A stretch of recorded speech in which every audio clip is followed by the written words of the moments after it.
How you're going to grow your firm. You got to have the right people. It's got to be done correctly, because if it isn't, it'll blow up in your face. You got to go all the way back to square one. My name is Lynn Hinderrocker, and this is Next Biz Success. My guest today on Next Biz Success is Janet Walker. She's a management consultant. She has her own firm in the Omaha, Nebraska area called Walker & Associates. Janet, thanks for joining us on Next Biz Success. My pleasure. Thanks for asking. No, it's our pleasure, because you are an expert in the area that is the most confusing and difficult for a lot of go-go entrepreneurs. They want to grow and get things going, and they just need bodies in here to get stuff done. What's the biggest problem that people like that have as they start to try to grow capacity for their company? Well, when we start our businesses, we know what it is that we do. We know it well, and we start it, and we have so much going on in our head, and ideas and energy and excitement, and then due to our success, we start adding people. Yes. And then all of a sudden, we've got a whole different business than what we had when we were the one person. Yeah, it's like juggling. You know, you're juggling balls, and all of a sudden, here's another ball, and then there's another ball, and it gets much more complex. Yeah, and so some of the struggles sometimes is people, well, we want to hire people just like us. Right. And we may not even know who we are. Yeah. When it comes to that part. Thank you for saying that, because you know it's not something that everybody has the courage to come out and say. A lot of entrepreneurs are successful with their business, but don't have a lot of insight into who they are. And once you start growing your firm, adding staff, you got to start to realize who you are and what turns people off and on about you as you're working around them. So where do we begin? All right, I'm going to hire somebody. I need people around here to get this thing going. What are the things I need to be going through in my head? As I know that I need to add some people to my business, and so what you really need to do for that person or people you're going to bring in is define what success looks like for them. What are you going to have that person doing? You mean when they're in, the right person's is there? When you've got the right person in, well, how's it going to look, right? Yeah, how's it going to look? And before you ever put that job ad or whatever you're going to do,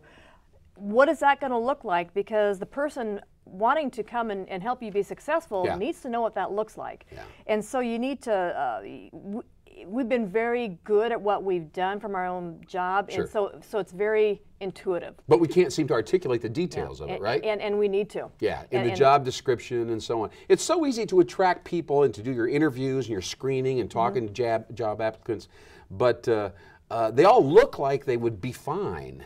But 9 out of 10 aren't even close. What is it that we don't get? Is it that we don't understand the fit between the culture, or our own personal style is a challenge, or what is it that how do we screw up? Well, yeah, we got to screw up to learn from those mistakes. But I think where we don't start correctly is we maybe haven't, well, number one, identified what it is we want. We may intuitively know what it is. And then we haven't started thinking of ourselves as a leader in this organization. We're still maybe thinking of ourselves as a technician who's adding another arm. And so this person is not looking at you as a coworker. They're looking at you as their leader, their manager in the organization. And so, so if you're going to have somebody come in, you've got to understand you now have added on a role. Yeah. And so it's clarifying what this person does is not going to be the same thing that you have done, and they're not going to have the same passion for your baby, your business, as what you have. What about when we do interviewing? What are the basics of interviewing somebody? The basics are, don't get caught up into we are all there to give our very first impression, very first best impression. It's kind of like dating in a sense. You're not going to show all your warts on your very first date. Sure. I hope it's going to be your only date. But So know that the person sitting across the table is there to impress you, and know that there's two components to a job. There's what we do, and there's how we do it. Okay. And so you've already prepared yourself, and you know what it is you want this person to do. You may not have thought as much about how to do it. Now let me ask you this. Some of us want to prescribe how to do it. Others don't care. It's just like, here's the job specs, here's the outcomes I want you to create. You figure out a way to get that done. How do we differentiate between that? Yeah. Well, the difference that I'm making is let's take a receptionist, for example. I want to hire somebody to screen my calls. What I want them to do is to answer the phone calls. How I want them to do it is with respect, with feeling like there's more people in the organization than what there are, but just, that's how I want them to do it. The respectful way, the courteous way, the upbeat way.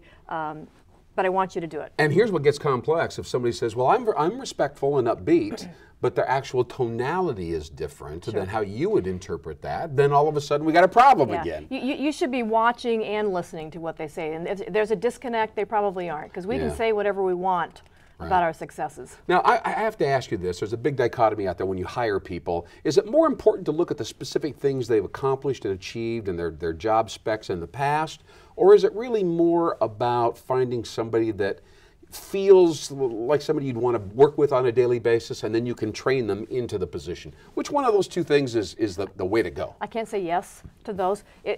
It's past performance predicts future performance, so you can't ignore the past, especially from a behavioral standpoint. And if they've had a problem being respectful to customers, it's not going to switch with this job. All right, but I got to interrupt you now. I know guys that were great IT guys. They got kind of tired and bored of IT. They move into sales. All right. Now you wouldn't normally think that was a switch. I wouldn't normally hire a guy like that for sales. Sure. But sometimes that kind of a guy actually works out based on personality and ambition and so on. How would you know if you just based it upon his past performance? Well, what you do is you look at what they were probably good at when their past IT jobs is they worked very well with their internal customers. They had a product that they had to sell to their customers.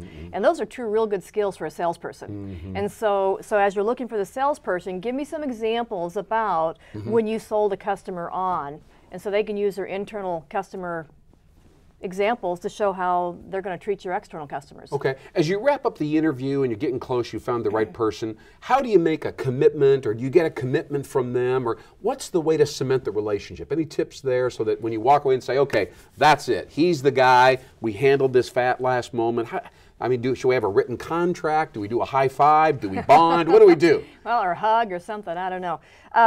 Well, what you do is you got to make sure and let them ask some questions, because at this point you're also selling your company. They're buying a job and you're also selling your company. And don't make any promises unless you know absolutely that that's the person.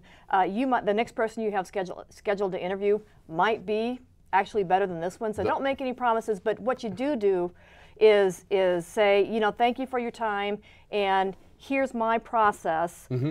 And this is when you should expect to hear back from me. Here's my card. Call me with any questions. And it requires a lot of insight as to the kind of person that you are, the kind of boss you're going to be, right? Seems like the toughest thing for a lot of employers and small business people to really get that. Any final tips before we sign off here on Next Biz Success, Janet Walker? Anything we need to really keep in mind as we go back and we're going to plunge in and hire our first employee? I think you take what you've got going on in your head and write it down. It's going to make it much clearer. And it's not just an exercise, it's really going to help fine-tune and hone your interview. It's worth investing in that. Well, thank you very much, Janet Walker, with Walker and Associates here in the Omaha, Nebraska area. Appreciate you joining us. And there is a way to bring the right person into your organization, but you have to write it down, you have to be clear, you have to articulate how you see this thing unfolding. Keep on going, keep on growing, keep on watching. Thank you.